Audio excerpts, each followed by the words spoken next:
नमस्कार। 8 PM में एक बार फिर आपका स्वागत है और मैं हूं दर्शपल गुप्ता। जम्मू कश्मीर की राजनीति में हर रोज नई लहरें उठ रही हैं। अनंतनाग जो रजौरी की सीट है उसके लिए अभी तक सभी चुप्पी साधे बैठे थे। लग रहा था कि कोई ना कोई कैंडिडेट जो आएगा वो एक दूसरे की तरफ देख रहे थे, कौन कैंडिडेट पहले आता है, कौन दूसरा उसके बाद आता है। लेकिन नेशनल कॉन्फ्रेंस ने जब उसकी घोषणा की तो लग रहा था कि नेशनल कॉन्फ्रेंस का कैंडिडेट जो है वहां पे काफी स्ट्रांग होगा, गठबंधन का है, कांग्रेस के साथ मिलकर वहां पे चुनाव लड़ेंगे। जिस तरह से पहले ही नेशनल कॉन्फ्रेंस ने कहा है कि जम्मू की 2 सीटें हम कांग्रेस को देंगे, उधमपुर की और जम्मू की, और तीसरी लद्दाख यूटी की। रजौरी, अनंतनाग और कश्मीर की 2 सीटें जो हैं, तीनों सीटें जो हैं वो नेशनल कॉन्फ्रेंस अपने पास रखेगी।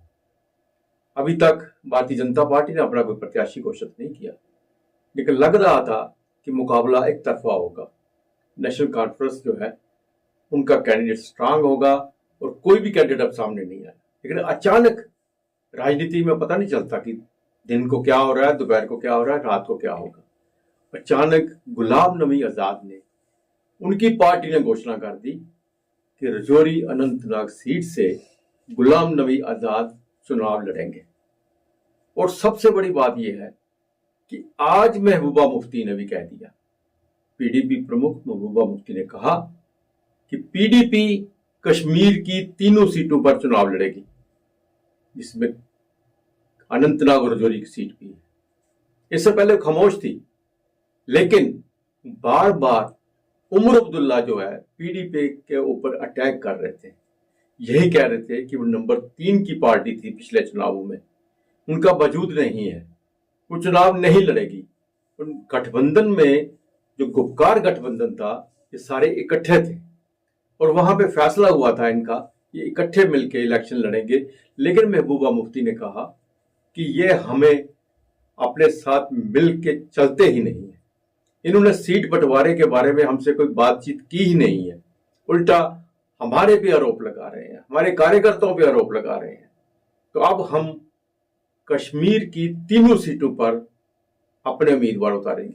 हालांकि उन्होंने ये नहीं कहा कि वो खुद चुनाव लड़ेगी या नहीं लड़ेगी, लेकिन 3 सीटों पर, जिसमें अनंतनाग, रजौरी भी है, श्रीनगर भी है, इनमें वो अपने प्रत्याशी उतारेंगी।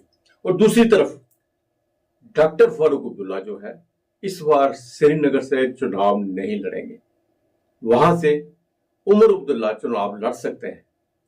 डॉक्टर फारूक अब्दुल्ला के बारे में कहा जा रहा है कि जो घर से जो बात हो रही है कि उनकी सेहत ठीक नहीं है, इसलिए शायद चुनाव ना लड़े।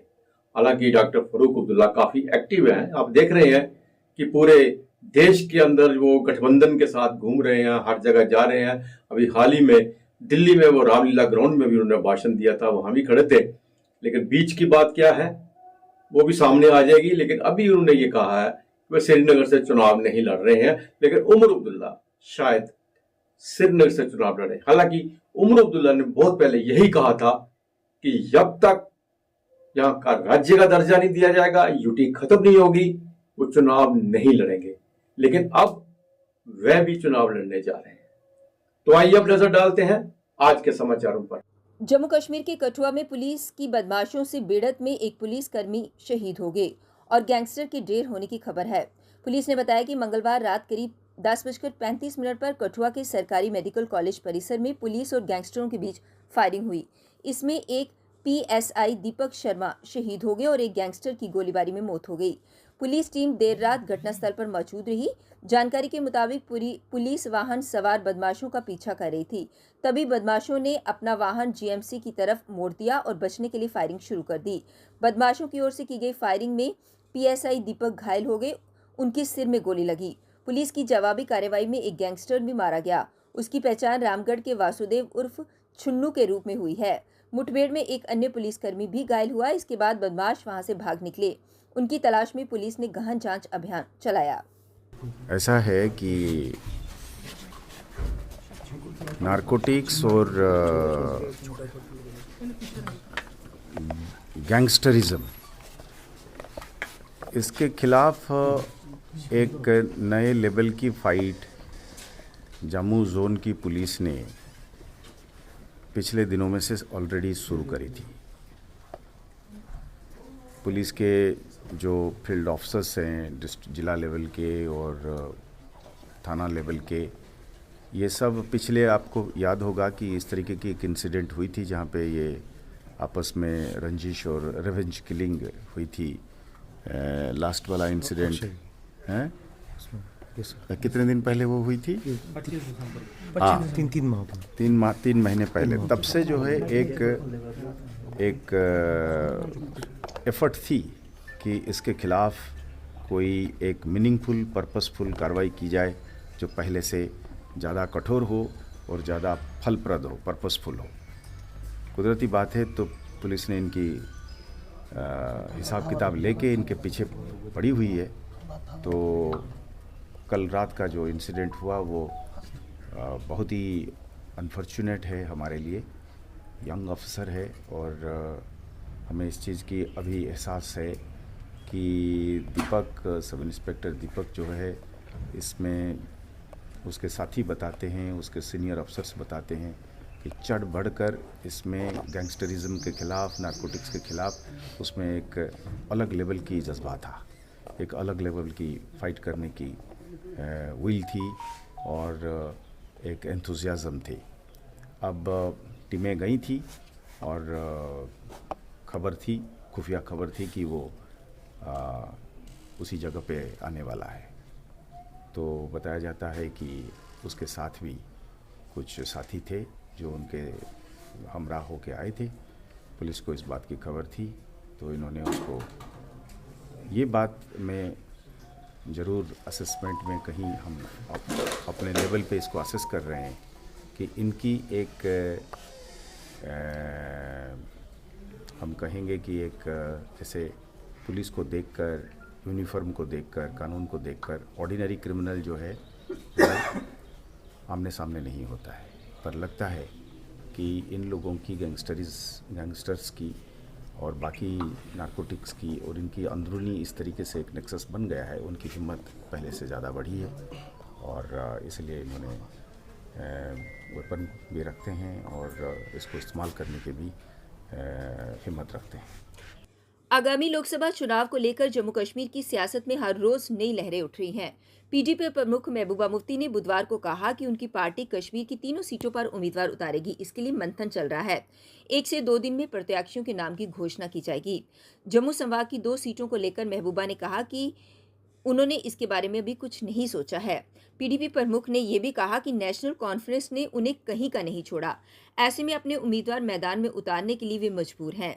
उधर उमर अब्दुल्ला ने बुधवार को ये जानकारी दी कि स्वास्थ्य के चलते इस बार फारूक अब्दुल्ला चुनाव नहीं लड़ेंगे। इससे पहले मंगलवार को उमर अब्दुल्ला ने कहा कि उन्हें उम्मीद है कि पीडीपी अपना कोई प्रत्याशी लोकसभा चुनाव के मैदान में नहीं उतारेगी। जम्मू में फारूक अब्दुल्ला ने भी इस बात पर जोर दिया कि इंडिया गठबंधन एकजुट है और उनके बीच कोई मतभेद नहीं है। ऐसे में दोनों पार्टियों की जनता के बीच आ रही अलग अलग बयानबाजी से साफ पता चलता है कि अंदर खाते में सब कुछ ठीक नहीं है। कश्मीर घाटी में इंडिया गठबंधन अभी भी परिपक्व नहीं हो पाया है। उसमें दरारें साफ दिख रही हैं जो समय रहते नहीं भरी गई तो घाटी में गठबंधन बिखर भी सकता है। हालांकि पीटीपी और नेका अलग अलग मंचों से ये कह चुके हैं कि इंडिया गठबंधन के साथ है और गठबंधन मजबूत है। दरअसल पीटीपी और नेशनल कॉन्फ्रेंस देश स्तर पर विपक्षी गठबंधन इंडिया का हिस्सा है और प्रदेश स्तर पर पीएजीडी के साथ हैं। नेशनल कॉन्फ्रेंस पहले ही ऐलान कर चुकी है कि जम्मू कश्मीर की 5 सीटों से 3 पर उम्मीदवार उतारेगी जो कश्मीर घाटी में आती हैं। इसमें अनंतनाग, राजौरी, श्रीनगर, बारामूला सीट शामिल हैं। नेका ने जम्मू संभाग की 2 लोकसभा सीटों को कांग्रेस को समर्थन दिया है।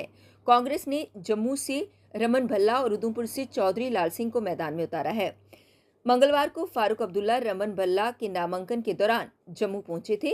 सोमवार को उमर अब्दुल्ला ने अनंतनाग राजौरी सीट से अपने पहले उम्मीदवार मियां अल्ताफ के नाम की घोषणा की।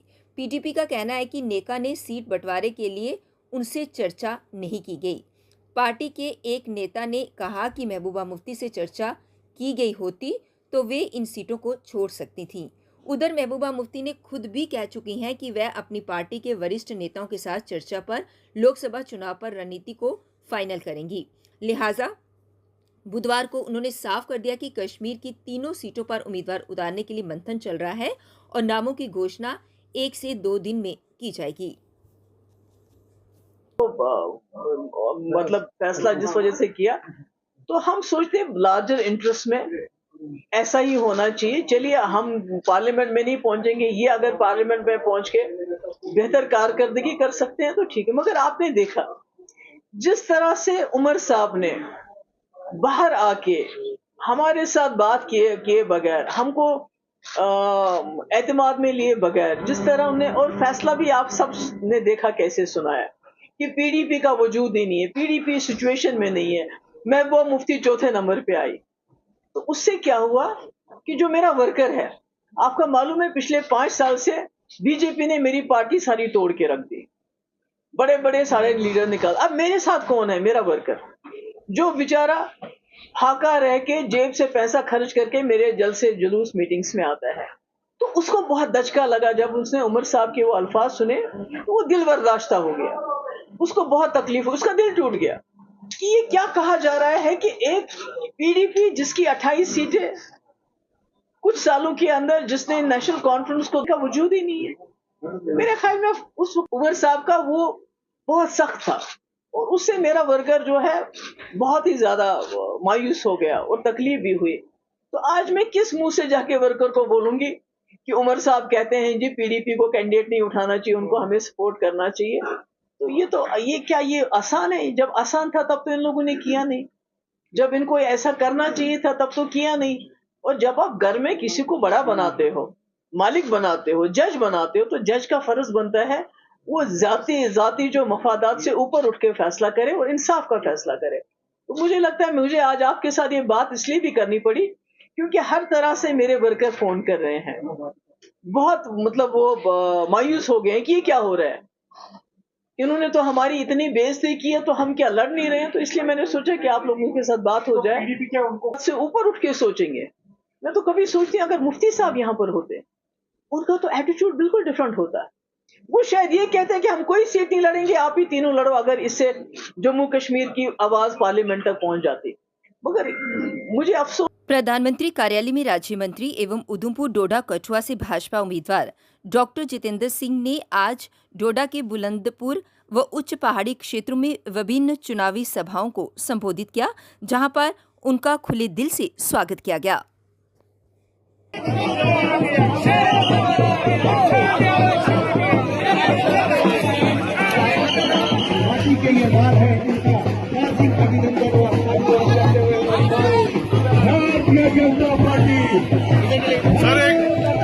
प्रधानमंत्री कार्यालय में राज्य मंत्री एवं उधमपुर डोडा कठुआ से भाजपा उम्मीदवार डॉक्टर जितेंद्र सिंह आज काश्तीगढ़ के जैनी गांव में विभिन्न चुनावी सभाओं को संबोधित करने के लिए पहुंचे, जहां पर उनका खुले दिल से स्वागत किया गया।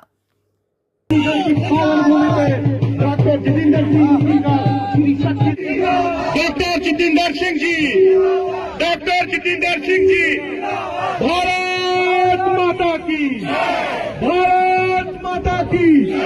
विभिन्न चुनावी सभाओं को संबोधित करने के लिए प्रधानमंत्री कार्यालय में राज्य मंत्री एवं उधमपुर डोडा कठुआ से भाजपा उम्मीदवार डॉक्टर जितेंद्र सिंह आज डोडा डिस्ट्रिक्ट के गोहा गांव के मरमत क्षेत्र में पहुंचे, जहां पर उनके समर्थन में उनके साथ पूर्व मंत्री शक्ति परिहार और इखलाक वानी भी मौजूद थे और भारी जनता के बीच उनका खुले दिल से स्वागत किया गया।